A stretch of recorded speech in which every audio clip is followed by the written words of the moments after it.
Hey, thank you guys so much for joining another episode of Celeste the Therapist podcast. My name is Celeste. I'm a therapist from Boston, Mass, Beantown. If this is your first time in my podcast, thank you for being here. I appreciate you. What I do on my podcast is I get to talk to amazing people who do things to empower other people. But once a month, Jermaine Morris and we come on and we talk about getting your mind right. And the goal is not to tell you how to get it right, but to help you work through some things that you may be struggling with. So, Jermaine, can you introduce yourself to my audience? Hi, I'm Jermaine Morris. I'm a certified coach and consultant with a practice that's based around a DISC assessment. The whole premise is self-awareness without judgment. So it's about looking at the things we do just as we do them, how we interface with the world, how we communicate with people, how we solve problems, and not looking at it through the scope of if it's right or wrong. Let's just start with what is. And then if we need to make changes, I've like coaching programs and stuff to help us get our life looking like we want it to look like if it doesn't quite look like what we want it to look like. And if you guys, if you're new here, if you like what he's saying, there's a ton of episodes with him and I on where we kind of like go through some like common themes that people have in their life. If you go to CelesteTheTherapist.com/podcast, you'll find that link. And I think the great thing about what he does is he helps people give them they have language to like really understand. I think it's hard to go through life not understanding who you really are. It's very uncomfortable. It feels like you're in a rat race. So for what he does, especially with the DISC assessment, and just explain the DISC assessment because there's always new listeners, just so people are all on the same page. Yeah. So basically, think of it as it's like a test that shows the way that we interact naturally and then are adaptive. So natural, the way we just exist in the world, if with no external stimuli, like when we're not thinking about what we think about. And then our adaptive is when we do think about what we're thinking about, when we're aware of other people, we're conscious of what's happening. We may become under stress or pressure. This test shows how we deal with problems, the pace we like to work at, if we're structured, less structured, more communicative, less, more direct when it comes to problem solving, less, more, organized, like just which ones we are. And the test comes with a 22-page report of you. So I would say that human beings don't come with an owner's manual. So this kind of becomes yours. Mm-hmm. And I like it because it's a really great starting point. If nothing else, it's like an engine diagnostic. Like instead of saying what's good or bad, it's the test. It takes about roughly 10 to 15 minutes to take. But just the information that we get it's good for a lifetime. Mm-hmm, mm-hmm. Yep. And I've taken it. So many people have taken it and have been able to have some language and feel seen. I think you feel seen. And speaking of feeling seen, one of the things that I kind of asked Jermaine about is like, are there any common themes? Because he works with people, and I work with people. At times, I see common themes, and then you see common themes. So one of the themes that he has seen is around thinking about how people have grown up and working on expounding on what they have gotten from their parents. I think a lot of times I will say myself and other people I hear, we always talk a lot about unlearning some bad like habits that we may have been taught. But this is kind of taking it on another angle, like reframing it a little bit. Can you share with people your thoughts about that? Yeah. Because part of it, so I think that's true. I think a lot of us look at there's some things that we learn that just aren't true or don't hold up. So there's the unlearning process. This I've noticed it's not so much unlearning, but maybe unpacking or expounding on. I think that sometimes when our parents, depending upon when you were born, like I was born in 1977. So during the 1980s, parents didn't really explain a lot to children. Like and if you were born even before that, you probably got less of an explanation. And so you're more or less just kind of told something and you kind of followed it because you were told, but sometimes we didn't understand why we were being told it or it wasn't fully explained. So we follow what we're told, but we don't really know how that connects to everything else that's going on in our lives. And so it's kind of a theme. I'll say like, the universe kind of keeps showing me stuff. Then I'll talk to people and they'll be regurgitating what they were taught as a child, but they don't know actual context sometimes where to apply it or don't know anything, can't go deeper with it. So I know that's a lot of language to talk, so we can kind of simplify that a little bit. Yeah, can simplify that a little bit. And one of the things like we can use as an example when parents may talk about like saving your money, right? Yes. So saving your money, but in I know a lot of people, especially in the Black community, we don't understand financial literacy. Yes. We may even have had parents who have been able to save but not picked up that skill set.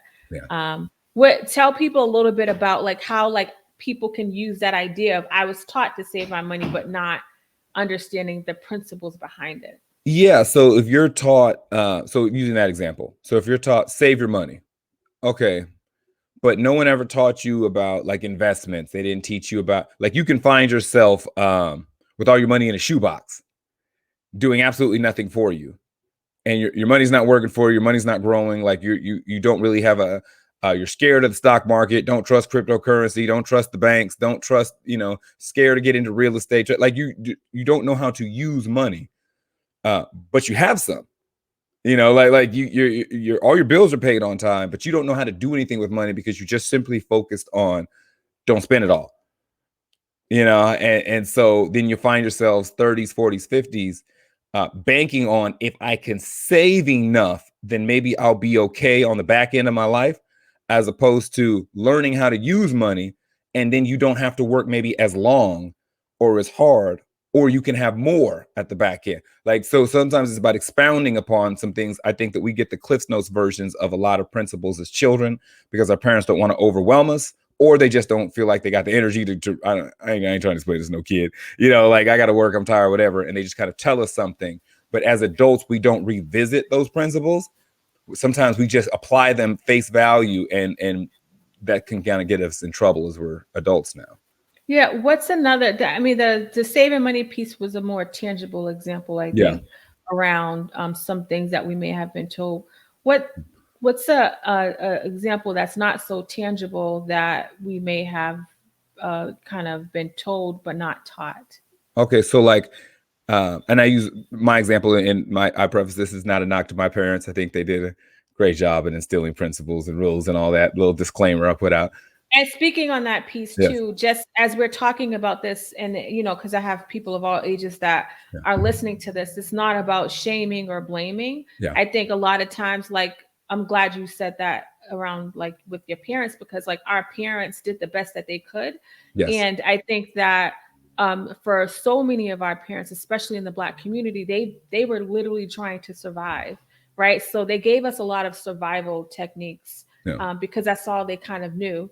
So the point in kind of dissecting this is more so to give you clarity and let you look at it from another angle, right? Yes. And that's why like I enjoy talking to Jermaine, because he helps us look at things in a different perspective. And sometimes that's what you need to help shift your thought process. So you're going to give us an example. I would love to hear it. Yes. So like I said, to preface that with this is not a knock to my parents. But one of the things that I can speak to personally is that my parents didn't teach me transparency. They taught me don't lie. And so when you go into relationships, interacting with people, there's a big difference between let me put my cards on the table. Let me be clear about my intentions. Let me express where I'm at with things, how I'm interpreting this, where I would like this to go, versus if you ask me a direct question, I'm going to give you an honest answer to the direct question you asked me. And so I had to learn growing up, I was never taught transparency. So personally, I had to learn the difference. I just learned that if you ask me a question, I tell you the truth. But that doesn't necessarily, but if you didn't ask the right question, like I may even know where you're going, but I'm only answering the question that you asked me, and so I think that I had to learn that because I don't think my parents, I think I've ever heard the word transparency come out of their mouths. So I think sometimes we get just kind of, they mean, tell the truth, be honest, or sorts of things. And sometimes if we don't revisit those things, no, I've never lied. You asked me a direct question. I never told you a bold-faced lie. I never, but I was missing and lacking in certain areas because I didn't understand the value of how those all connected together. I just took lying as one independent thing and made it everything, as opposed to expounding on it to create more transparency and honest and openness. And then that changed the dynamic of the relationships I was in, whether that been professionally, personally, whatever. So like as an example, does that make sense? Yeah, it makes sense. And I think that it helps you, like some of the ways too, is just the way we communicate. And I think being able to, for your example, to be more transparent and has allowed you to like have different types of relationships in a different way. Um, what what would be the point in somebody revisiting that? Like when you think about people that are that may be struggling, or people that may not have thought about it this way, what kind of benefits can they get from kind of like, let me think about these things? Because a lot of times I've been just thinking about all the like bad habits, but there may have been some good things that I was told to do but not taught to do. um Yeah. So something I always start with where's my life? Just look at your life. And so do that personal thing, like just like we would do it with money. Do I have enough money to be okay? And do I have enough savings to retire when I want to? If I did, how would I be living if I was based off the money that I have? It's the same thing when we look at relationships. How was my marriage? Like for real, not the conversation you necessarily have with your spouse, but you, person in the mirror. Like, how's my marriage? Is this really sustainable? Like after these kids leave the house, do we have enough here to make it to the finish line? Because some parents, like sometimes it's term life with marriages. It's we got some small kids, we got some responsibilities, but once this house is paid for, these kids is grown, deuces.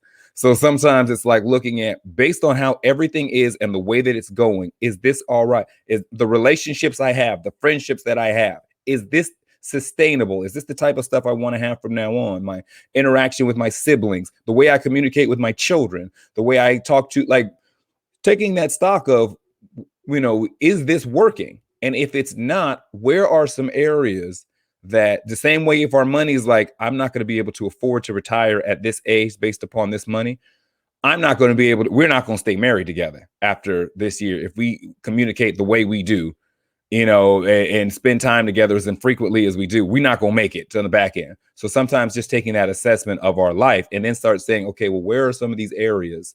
That's just a start point to where are some of these areas that maybe I can relook at.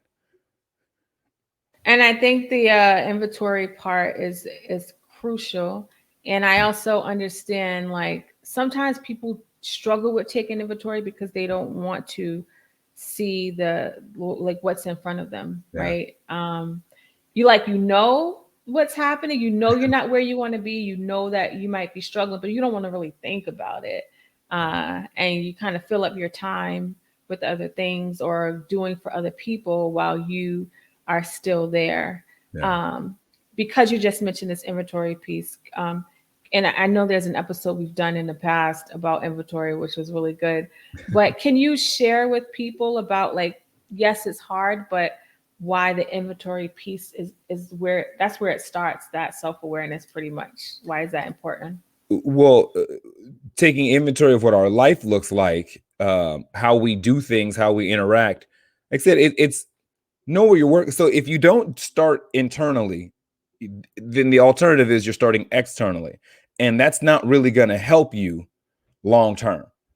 Like you're if you're worried about all the things that are happening outside of yourself, then you're just going to be reactionary, and you can only kind of move and deal with things based upon what's brought to you as opposed to where you want to be.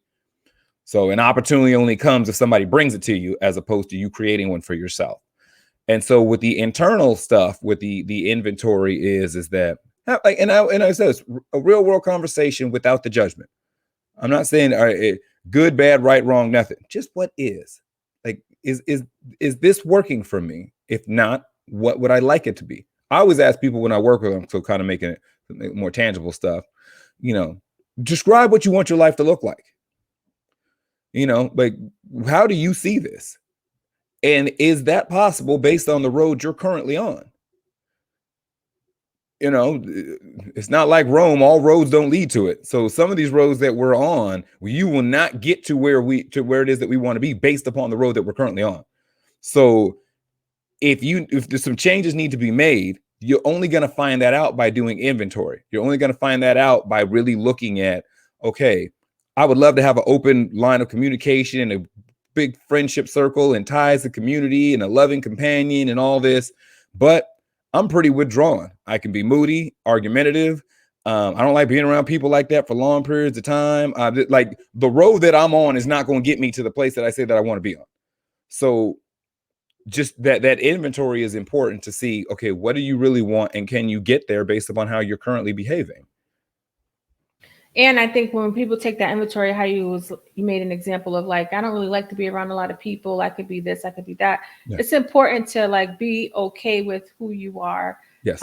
Me and Jermaine and I talk about this kind of concept, I feel like in every episode, because I think it's so needed, especially now when you do take that inventory and you're able to recognize like your personality, what you need, what you like, what you want. Sometimes it can be hard to be like, oh my gosh, I'm in the circle and everybody like it's different. And some people have built their environment around what they think they should look like or who they've been around and not who they actually are.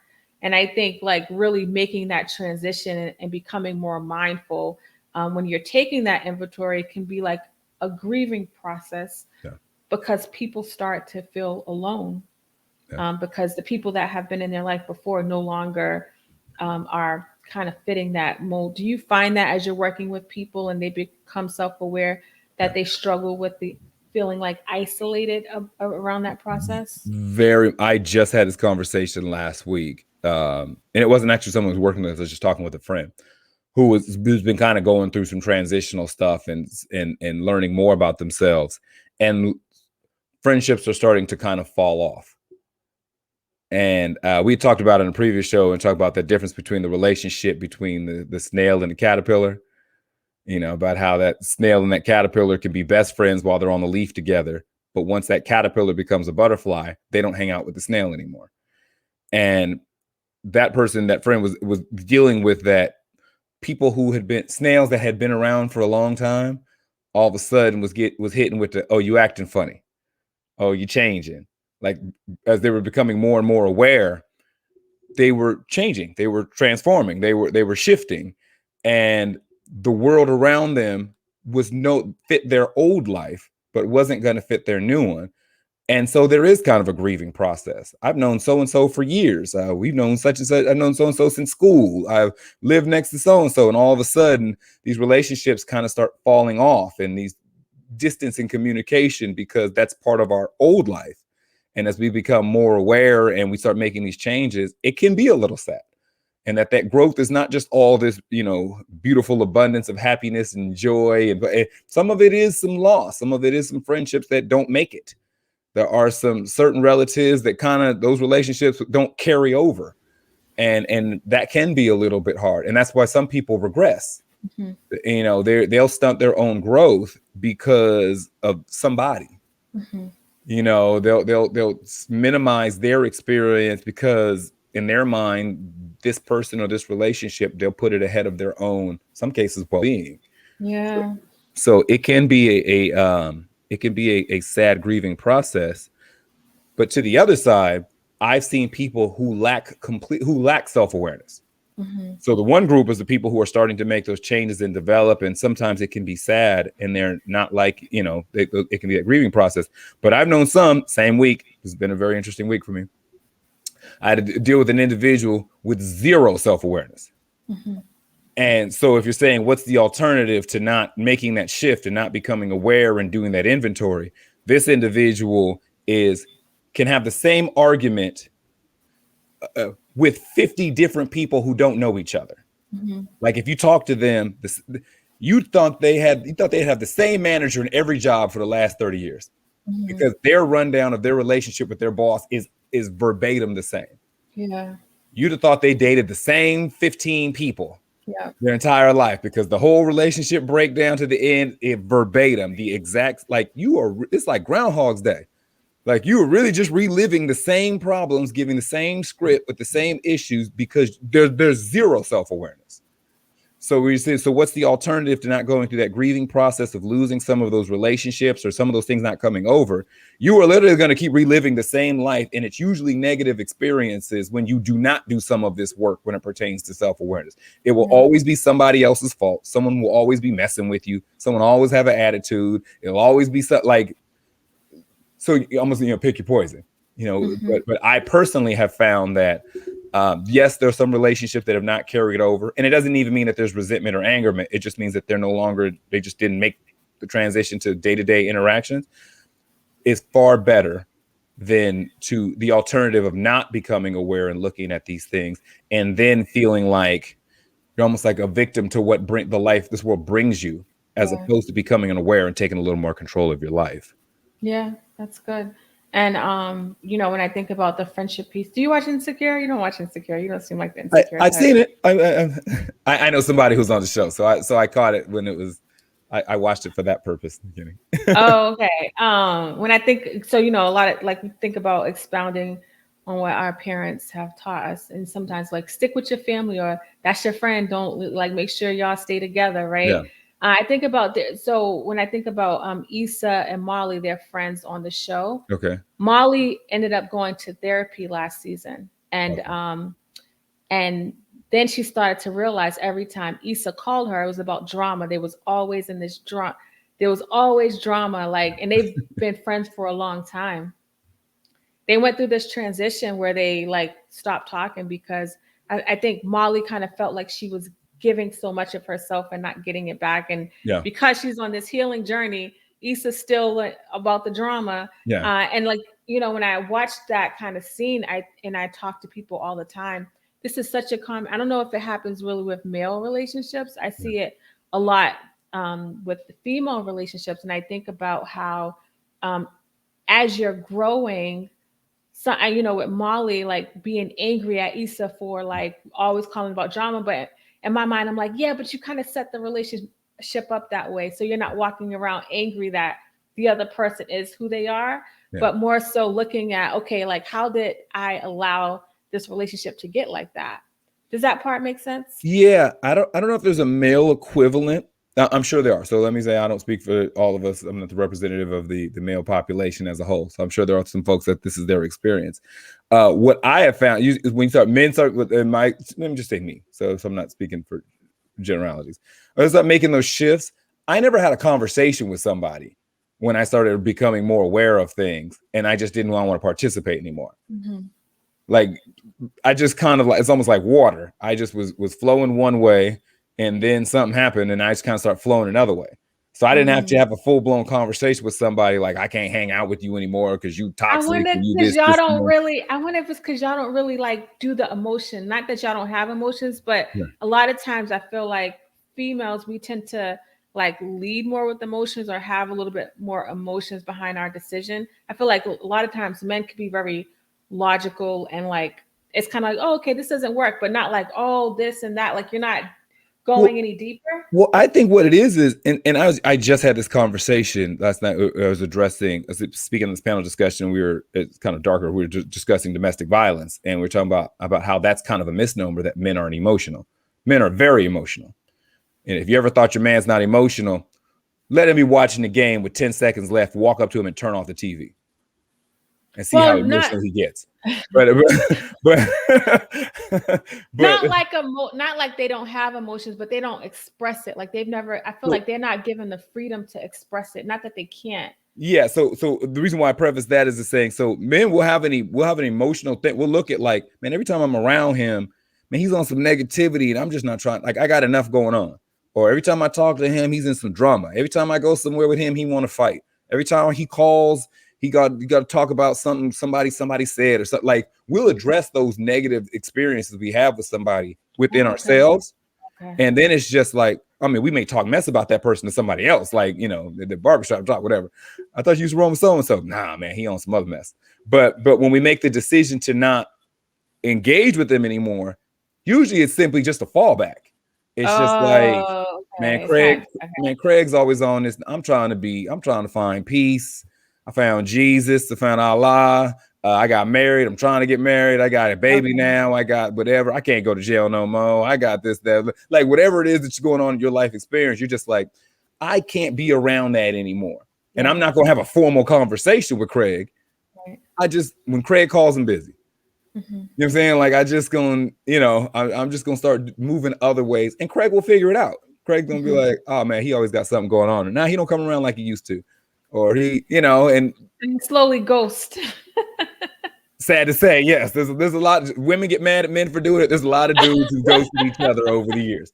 We ain't never talk. We just ain't talk no more. Like it's never a conversation. I mean, and it happens, and I feel like, you know, I know we didn't start off this like topic talking about that, but as I'm thinking, I think it's important to be okay, understanding that some things have a season. Yes. And like the caterpillar and the snail. If you could just share that story, that was a little while ago where you shared it, but just, you know, how if the caterpillar doesn't grow, then he'll never be able to be a butterfly. You know what I mean? Yeah. And so, and the important part about that is that this has nothing to do with the snail. Nope. And so that's sometimes, and that's where things can become problematic, is because we think that, oh, well, we're elevating, or we on a new level, or we doing this and this, that is somehow an indictment of the people that have been around us previously. Oh, I'm on this right now, and oh, y'all are just on that. You know, I'm going to college so I can get this, and this. You just gonna be over. I bought a house, you still in an apartment. I'm getting married with a family, you still single. And we start treating the snail like the snail is less than the caterpillar, and that's not the case.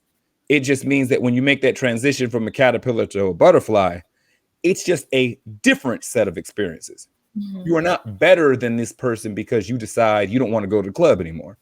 You're not better because you decided you ain't trying to be for the streets. You're trying to get in a relationship and be home, or you're trying to focus on your money, or whatever changes that you're making. Even if you just want to sit around in yoga and get your meditation on, and you just want to be more at peace. If you don't want to be involved in the activities that you used to be involved with, they're not wrong for the activities that they're involved with. They just no longer fit what you want to do now. You know, and so I think that's what causes conflict and problems, is when people feel like they're making an elevation or making some growth, and then all of a sudden that makes them now better. Then their life may be better, but it doesn't make them better than the people that they were around in that situation. And I think, like, for somebody like me who has like elevated significantly, like when I think about elevation and success, I think about my intellect and my mindset. I don't think about what I have. Like, that's never my first thought process. It's my ability to like not be a conformist and to think outside the box and not go with the pace of society. For me, like, it's interesting how like I would be afraid that people would think that way, and people thought that way. And I think at first I tried to assimilate, but it's like I couldn't do both. Like I couldn't, you know what I mean? So I had to like, pick a side, knowing that that would be the case. And I think for people that are listening to this that may have a friend or somebody that they've been had connections with and they don't feel connected anymore, like it doesn't mean something's bad about you or something went wrong. It could just mean that the person no longer is into the same things that they weren't to anymore. And that's not, that like transitional period's not talked about enough. You know, and I like the Issa and Molly situation on this season. It's the last season. I feel like they may still be friends, but the friendship is just going to look a little different. It won't be the same things that they've done before. And that's okay. Like, it's not a bad thing. Like when we were in grade school, we were friends because of the environment, right? Or we lived in the same building.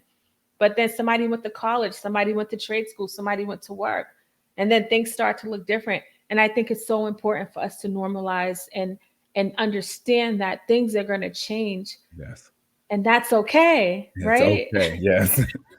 And I think with the self-awareness part, and I think that we don't express sometimes enough, is that when we meet people, sometimes we weren't the most genuine selves when we met them. That's true. And so we tried to fit it in school, and we tried to do what everybody else was doing, or what everybody said was cool, or whatever perception we thought, whatever armor we thought fit the environment, the battle we were going into when we left the house. As you start to get older and become more self-aware, you start caring less about putting on the costumes to go out into the world. So what can happen is when you become more self-aware and you start to make that shift, you actually start living more genuinely than you had previously. So there's things that you start doing that you were always into. It's just that maybe your friends didn't do it. But now you're okay with being quote unquote weird friend or the off friend. So you start doing things that's like your elevation is simply being more genuine. You know, you could really be into, you know, Dungeons and Dragons on the weekends with your friends, but that wasn't cool with the people you grew up with. So you just acted like you wanted to watch the game.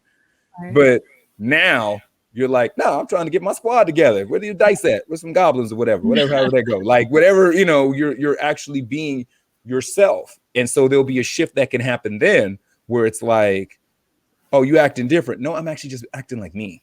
Like Yeah. I'm not trying to fit in with y'all no more. Like I'm not trying to, you know, if this is what I'm into, this is how I want to live, this is how I want to be. And that's like I've noticed between hobbies to the type of profession to relationships, sometimes the orientation of the relationships, like all kinds of things that people were wearing costumes to fit what grandma thought they should be, or mom or dad or the friends or the environment or community. And then as they become more and more aware, they realize that you're wearing your clothes to your body. But every time you go out into work, go into school, you're just putting other costumes on top of your clothes. So imagine walking up and down the street with 15 outfits on at the same time. It's exhausting. It's exhausting. It's hot. It's bothersome. You feel irritable. It's itchy. It's draining. You're using way more energy than you should to be in a particular environment. You're never quite sure if this is the right costume for this room. Am I showing up right? Am I saying the right things? How am I doing? And you're in your head all the time. And it can become, you can drive yourself crazy just trying to fit everywhere you go. But when you realize I'm taking all that off and I'm just wearing my uniform, I'm wearing my outfit. Breezy, good. I feel comfortable. I feel relaxed. I feel if they like it, they like it. If they don't, they don't. I'm okay with it. I picked it out the closet. I put it on. I like it. I'm okay. And for some people, they're used to seeing us show up in a particular outfit. And now you start showing up as yourself, and there can be some resistance or some pushback. But if these are these real genuine friends that a lot of us will argue that they are, they'll adjust to it. They've already known what the outfit was anyway. Yeah. A lot of times they were just waiting for us to finally put it on. Yeah. And for the ones that weren't that tight, that they were going to shed off eventually anyway. Yeah. Yeah. And that's like kind of living authentically. You know, we started off talking about expounding because, you know, you think about our upbringing and our parents and, you know, we already know about the unlearning, like some of that stuff, but the expounding upon some of those things that they meant well, but never was taught. And then you think about like being out in the world and being in these friendship groups. And because I feel like not only does our environment play a huge role in shaping us, but our friendship circle, the people we've allowed in our lives over the years, play a huge role in what we have and how we are feeling. And as Jermaine said, when he says like you have your clothes on, but there's others on top of you, other clothes, that example is so good because who you are is still there. It's not gone, right? Like you're there. I think like, but once you shed off and become aware, you're gonna start feeling lighter. You're not used to feeling light, so that's why you're feeling kind of weird because you're like used to walking around heavy. You can breathe, right? So like you breathing differently, and then you can actually work on living an authentic life. Yes. And then just kind of like because I want to like you know I love solutions at the end because we talk you know like this process is obviously something that like I said, it's grieving, it's hard, it's not easy. Anytime my clients start with me, I'm like, listen, this is not easy. And they recognize like how hard it is, but it's very liberating. But share with people about like, as they begin to shed, understand like, you know, some of those, taking some of those factors from their caregivers, thinking about that friendship stuff, and then being able to live authentically. How is that different than how they've been living before? Yeah. So a big part of it is freeing when you don't have to worry. You don't have to worry. You know, you don't have a lot of that extra stuff. So when you start going through that process, so if you walk it back, if you're like, okay, I realize I learned some things from my parents that I need to expound upon or throw out altogether. Like I need to make some adjustments on some of these things in my life. Now I need to start making these. Okay, so my father, I don't know if you've done the podcast before. My father was a sanitation worker, garbage man. His father, my grandfather, same job, was a garbage man. So my grandfather back in the old days, it was the driver. Then it was the two dudes hanging off the back. You know, they walk up to the house, pick up the metal trash can, be 50, 60, 70 pounds of trash, dump it in the back, walk it back to the curb. That was my grandfather's day as a garbage man. My father's day started off with the two guys in the back. Ultimately, he retired like a supervisor, but when he was driving, it turned into one guy with that arm that would come down in the truck and pick up the trash can and dump it. They used to stress all the time. So if you take care of the job will take care of you, like in the sense of working all the time. My grandfather, it was a 3-man job when he started. Technology and automation reduced it to a 1-man job by the time my father was finished. That was a principle of if you take care of this job, it will take care of you, is not accurate. Like there's corporate downsizing, there's technological advances. There's that you think if you go to work every single day and give 110% to this job will take care of you and your family for your life. That is not true. So it was a principle that was instilled. Now, the expounding would have been work ethic, consistency, living, being responsible. That would have been the expounding upon the principle, as opposed to take care of that job will take care of you. That's incomplete. So I had to learn, no, okay, that the principle is not holding up. Here's some things I need to add, some changes I need to make. So when we start to make those adjustments, it's the easiest way to tell is look around. So what are the tangible steps? Like look around, are these things that they taught me fitting the life that I want? Are these things that I was taught? Are these things, I kind of talked before, are these things getting me to where I want to be? And as I start to make the changes because they're not, or I want my life to be differently, pause, because you're going to catch that wave of there's a way you've been doing it for so long. So almost, I know I'm talking, and sometimes it's clear in my mind, but sometimes it sounds like I'm in the weeds. Imagine if you're a fish that's going down, like swimming with the stream, and you realize you missed an exit. You need to turn around and go against the current and all the fish that are swimming the direction you were currently going in. You know what I'm saying? You're on the expressway and you need to flip a U-turn to go back and make an exit. That's what it's going to feel like when you start making some of these monumental shifts in the way that you've been doing something for 20, 30, 40, 50 years. Everything that you've been on, the relationships, the environment, the momentum of whatever your life looks like, you've been doing 90 miles an hour on the expressway for who knows how long. So imagine if you just flipped a U-turn in the middle of the freeway.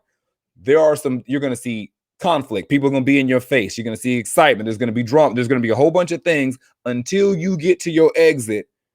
And then it's going to be a lot smoother sailing. So for people who want to make that shift, it's not going to be just a easy, all right, now I'm doing this. And it's not going to be a lane change. It's going to be, and so prepare for that. Because there's going to be people, you acting different now. Oh, you changed it. Oh, we ain't cool no more. You think you better than me? You're going to have your mama, which you can't come around no more. You're going to have your brothers and sisters. Oh, you think you own this? You're going to, there's going to be a lot of stuff. And it's going to go against your natural inclination. The way you've been doing something for who knows how long, you're going to be fundamentally doing something. You're going to be driving on the opposite side of the road. Like that's fundamentally against what you've been on for who knows how long. But if you can take that pause and that breath, and then maneuver. And if you stay the course, they're not going to hit you. Like it's going to seem like the world is going to but almost like water, it's going to go around you. And you'll be able to find your exit. And you'll be able to make that shift. Mm-hmm. And it will be okay. It doesn't mean that it will be without conflict, that it'll be without frustration, but it will be okay. Yeah. Because you'll be in a much more centered place. Mm-hmm. There's no easy way to it, right? No. But to do it. And I think, the more as we're talking about expounding and stuff, I think about all the things that my mom did not teach me, but looking at her work ethic or looking at how she would advocate for us, you know what I mean? I think I did the expounding early on. Yeah.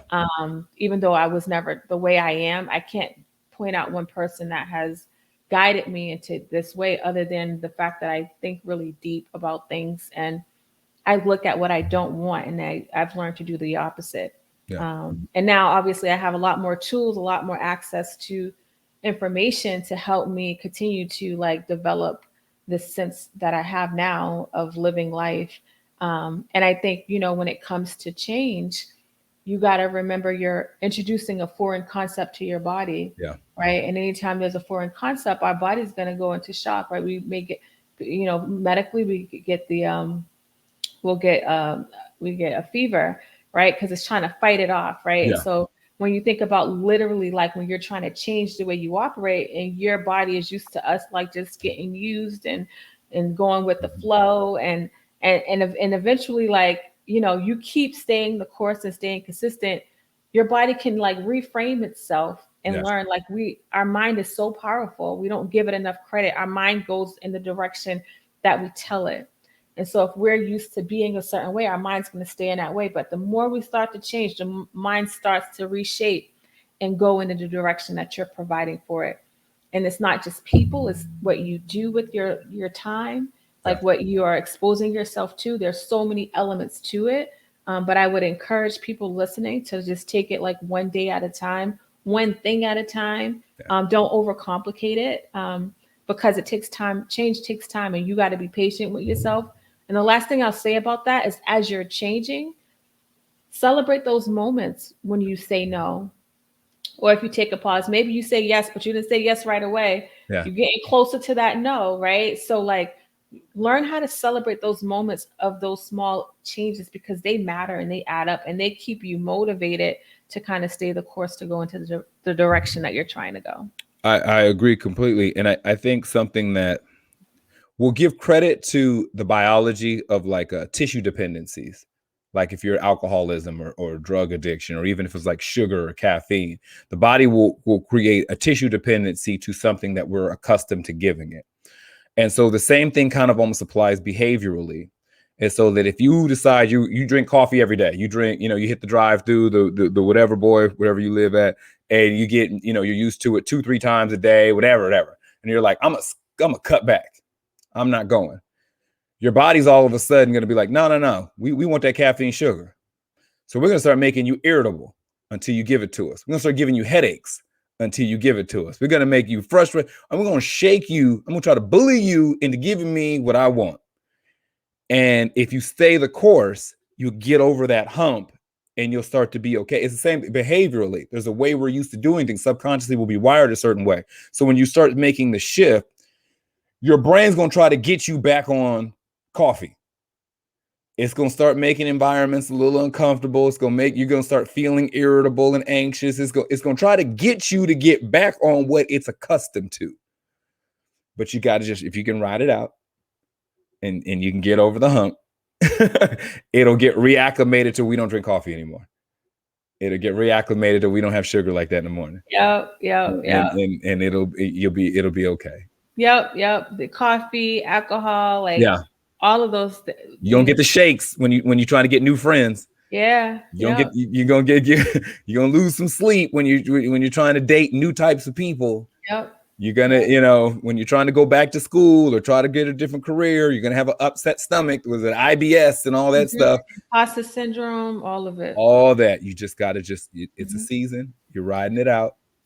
And these not little, but these things are, I don't think people talk about enough. People talk about where to go. Like you got to do this, get up and just make it happen. But they don't talk about this part in between. And I think that it's important. I'm glad that you and I are consistently reminding, we're not just talking about how to get your mind right, but like the hard parts of it, like if a doctor, says like, oh yeah, your leg's going to be better in 6 weeks, but you're going to go through some tingles and blah, blah, blah. So when the tingling happens, you'd be like, oh, okay, the doctor did tell me that I was going to go through this. Right. Yeah. Go ahead. Yeah, no, I was just saying like, it was just Breast Cancer Awareness Month, October. And it was with a friend of mine who went through like chemo and stuff. And when you hear about somebody who has cancer, you're like, oh my God, like you feel for them. And then you hear about them in remission and you celebrate them. Mm-hmm. But it's real easy to forget what they went through in between. Yeah. The nauseousness, the headaches, the migraines, the unable to sleep, the hair falling out, the depression, it's real easy to see what the situation is, and then you look at the finish line, but there's a lot of ugly steps in between. And so it's important it's not to shy away from it because of those steps, but it's to understand, the same said before, how life evolves opportunistically. The other stuff that's involved in your life is trying to fight to be here just like you are. Drama is fighting to stay in your life. Resentment, anger, all these other things that we try to, all that stuff that we're trying to avoid, it's fighting for its existence too. And a lot of this stuff is not just going to lay down and take an L. So it's going to be, this process is going to be, it can be hard. Like I said, it's going to be an uphill battle, but it's just about staying the course and believing that it's better on the other side. Like it's not going to always be pretty, but it is definitely necessary. And for most of us to live the life that is that we say that we want. Yeah, that's good. This is good. I love it. I love how everything kind of ties in together. I feel like, today we really talked a lot about like living authentically and how, and, there's always something, when you speak, there's always takeaways that people can have from different angles, because it's very compact and like how we are now. And I just, from personal experience, learning myself and, expounding on the things that worked, letting go of the things that didn't work, paying attention to everything allows me the freedom that I have right now. And I'm talking about mental freedom. And it feels good to not feel like I'm being controlled by my emotions or controlled by what Jermaine does or says to me. And so I just I think because I've gone through such a huge transition in life, like I really am so passionate about others joining me on this train. It's lonely. I need more people on this train so they can see what it's like. I think yes, and I think maybe my thing is I look at it's almost like when you go on a hike. And you're going through all these, it's walking, the brush is thick, like you're going through trees, you're walking, and everything is dense, and it just feels like it's just you. And then you get to the top and you see the clearing and you walk out and you get the fresh air and the sun's shining on you, and you look around, and then a few hundred yards is somebody else coming out the brush at the same time. And then you look a little bit further to somebody yawning, basking in the sun, and somebody else waving to you from the other side. Like once you start you start finding out there's more people out here than you think. But it's just like sometimes when you're in it and you're going through it, it feels like we're by ourselves. But when you find those friends that are on the outside that made it out, it's a great group of people to a great group of people to hang out with. It really, really is. This was amazing, Jermaine. Can you let people know how they can find you? Yes. So for the assessment or anything that has to do with the program, you can email teameffortprogram@gmail.com, TEAM EFFORT teameffortprogram@gmail.com. And that's if you just want to learn more about the assessment, any questions about it, anything, just want to say hi, whatever. That's the easiest way to find me. All social media platforms is all the same. It's @JMorrisCEO. Okay, thank you. Thank you so much for your sharing and the way that you deliver. My audience really loves you, and I'm grateful. So thank you so much. I always love doing this. I tell you all the time, my favorite person in mental health. Thank you. Thank you. There's a lot of people in mental health too. So thank you.